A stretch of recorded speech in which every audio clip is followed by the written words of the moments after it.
This is my experience on board Emirates Airlines 777. I hopped a flight from Newark to Athens, so let me take you through the whole experience. I flew on board one of the coach seats, so if you're looking to see that experience, stick around. When you get on board, you'll have to pass through all the business class seats. Now, this is not the premier experience. That's the first class experience, and you don't even walk through that cabin.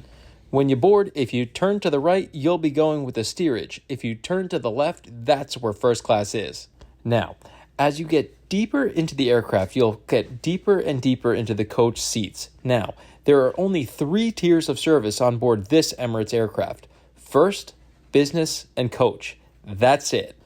Make no mistake, you will know that these are coach seats when you sit in them. They are not leather, they are cloth. Beyond that, these seats are tiny. When the individual in front of you leans their seat back, you will be cramped. It's a challenge to even eat if the individual has moved their seat back. Don't get me wrong, if you are in one of those premium classes or first class, that's a different story. But if you were in coach, you will not have a lot of room. If you're on a 10-odd hour flight like this one was, you will not be comfortable. You may be wondering why it's taking so long to make it to my seat.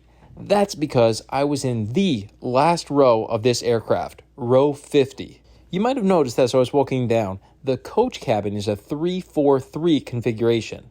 But if you are way in the back of the aircraft, where the fuselage starts to taper off, it's a 2-4-2 configuration. I was in one of those 2 seats. Now, take a look at how little legroom there is. Now remember, at this point we haven't taken off.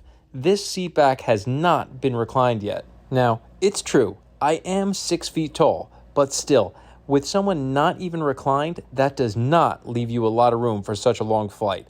I think that's a little bit embarrassing on the parts of Emirates. Maybe you've seen the TV commercials where you have Penelope Cruz coming out of a shower and saying she enjoyed her flight.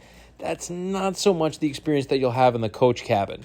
The other thing to bear in mind, if you take one of these 2 seats in the back, you will be close to the bathroom. Remember, that comes into play if it's a long flight, because what you'll find is a bottleneck of people right next to you. If that doesn't bother you, it might not be a bad idea. One nice thing about these seats is they're set up with USB and power cables. The remote/seatback phone is a little bit wonky and kind of dates the aircraft. I'm not sure what they were thinking with that installation. Now again, I want you to take a look at that seat back. Remember, this is not reclined.